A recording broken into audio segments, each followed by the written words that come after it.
अच्छा, तो बात कर रहे थे कि अब एसीसीए इंटरमीडिएट के बाद या मैट्रिक के बाद क्यों करना चाहिए भाई? वजह क्या है असल में? देखें, पहली बात तो ये एक ऐसा रूट है जो इफेक्टिव भी है और शॉर्ट भी है। शॉर्ट वाली बात पे मैं बाद में आऊंगा, इफेक्टिव समझते हैं पहले। इफेक्टिव इसलिए क्योंकि इसका जो अपना कोर्स कंटेंट है ना, वो मेजर सब्जेक्ट्स पे है। जिसका मैं एग्जांपल बताता हूँ, आप कोई ट्रेडिशनल बीएससी करते हैं, उसमें आप इंग्लिश भी पढ़ेंगे, उसमें आप उर्दू भी कहीं कहीं, पाक स्टडीज, इस टाइप की सारी चीजें पढ़ेंगे। ये इस तरह नहीं है, इसमें एंटायरली फोकस ही इफेक्टिव सब्जेक्ट्स पे है कि अगर अकाउंटिंग, फाइनेंस, टैक्स, ऑडिट ये पढ़ा जाएगा तो सिर्फ इसी बेस पे ही स्टडी होगी।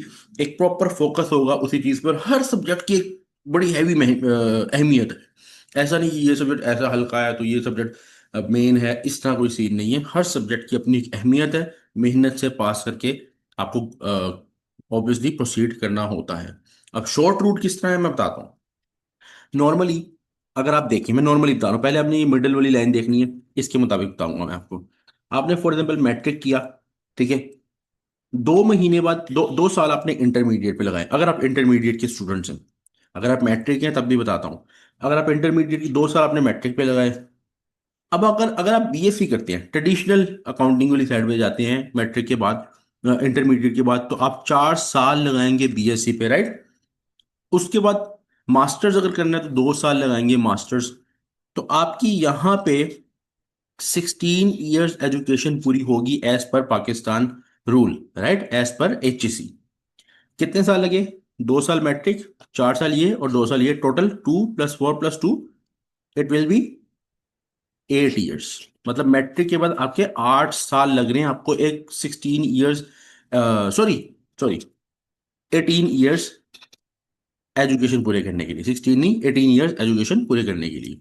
लेकिन अगर वही बात अगर हम करें एसीसीए में, मैट्रिक के बाद इंटरमीडिएट में 2 साल, और एसीसीए अगर आप इंटरमीडिएट के बाद करते हैं तो एक नॉर्मल टाइम इसका 3 ईयर्स है। नॉर्मली 3 ईयर्स लगते हैं। अच्छा, अब आपके सीनियर्स बोलते हैं इसमें पेपर बहुत फेल होते हैं, इसमें 10-10 साल लग जाते हैं, 7 साल 8 साल लग जाते हैं। अरे भाई, उनके लगते हैं जो पढ़ते नहीं है। ये मैं आपको गारंटी कह रहा हूँ, पढ़े बगैर इसी के पेपर बैठोगे तो फेल ही होगे ना यार। तो आपका मेजर फोकस जो होना चाहिए वो ये, आपने सही मेहनत कर, अगर किसी फील्ड में आ रहे हो तो भाई पैसे हलाल करने हैं, फिर सही से मेहनत करनी है, तभी फायदा है। तो एसीसी में 3 साल। अच्छा, यहाँ पे आप हो गए एसीसीए एफिलिएट, मतलब आपको एसीसी का सर्टिफिकेट मिल गया, आप क्वालिफाइड है, ठीक है। अच्छा, अब बात रहती है कि इसकी जो ये 18 ईयर जो ये है, ये अगर देखा जाए तो ये इक्विवेलेंस जो है, यहाँ पे क्या मिलेगी, एसीसी में क्या मिलेगी? तो एसीसी में यहाँ पे आप एफिलिएट हो गए। इसके बाद एसीसी कहता है कि आपने आगे करनी है 3 साल की जॉब। 3 साल की जॉब, ठीक है। अब यहाँ पे जब आप 3 साल की जॉब करते हैं, आर्टिकल्स करते हैं या जॉब करते हैं या कहीं भी एक्सपीरियंस लेते हैं, तो वो एक्सपीरियंस आपको एसीसी को शो करना होता है। उसके बाद आप बन जाते हैं एसीसी मेंबर। यहाँ एसीसी मेंबर को पाकिस्तान में एम कॉम की इक्विवेलेंस मिलती है। अच्छा, बहुत से स्टूडेंट्स कहेंगे एम कॉम तो बहुत हल्की सी फील्ड है यार, एमएससी कहाँ कहाँ, एम को ऐसे नहीं देखना आपने। मैं equivalence in the form of years बता रहा हूँ, इक्विवेलेंस इस लिहाज से बता रहा हूँ। एम को मिल रहा है नहीं मिल रहा मैटर नहीं करता है, एसीसी की अपनी बहुत वर्थ है। लेकिन कहीं कहीं ऐसे पाकिस्तान में मामलात होते हैं जिसमें गवर्नमेंट जॉब किसी ने करनी होती है, उनको डिग्री चाहिए, तो वो एमकॉम मांग रहे होते हैं, एसीसी नहीं चलता वहां पे। तो ये चीज़ है बस इस चीज़ के लिए। लेकिन इसको ये नहीं समझना कि इतने अर्से बाद भी एमकॉम जितनी अहमियत मिल रही है, अहमियत एमकॉम जितनी नहीं है, इक्विवेलेंस उतनी है। अच्छा, अब बच्चे कहेंगे कि सर यहाँ पे 8 साल लग रहे हैं तो ऊपर भी तो 8 साल लग रहे हैं, 2+3+3 8 साल लग रहे हैं। लेकिन एक्चुअली आप यहाँ पे बिल्कुल पढ़ाई से फ्री होके अर्निंग स्टेज स्टार्ट कर चुके होते हो यहाँ पे। जबकि एमएससी में आपको इसके बाद 3 साल एक्सपीरियंस लोगे तो फिर कुछ उस काबिल होगे कि 3 साल का एक्सपीरियंस लिया है। जबकि यहाँ पे ये है कि आप एक्चुअली इंटरमीडिएट के बाद 3 साल बाद क्वालिफाइड कहलाओगे। अच्छा, अब कोई स्टूडेंट ये कहता है कि सर बात तो वही आ गई, 8 साल ही है।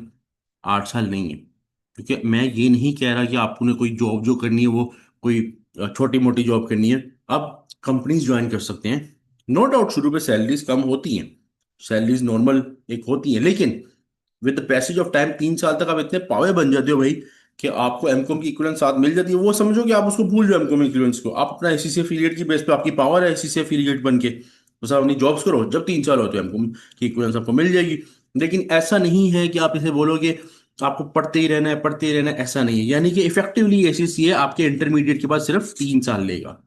अच्छा, अगर मैट्रिक के बाद देखा जाए तो मैट्रिक के बाद भी 3 साल है, और मैट्रिक वाले स्टूडेंट के लिए तो डायरेक्टली एसीसीए जो है वो बहुत एक शॉर्ट पीरियड है, कि बाद मैट्रिक के बाद 3 साल में एसीसीए करे, उसके बाद 3 साल एक्सपीरियंस ले जैसे एज पर मैंने, और मेंबर बन जाए।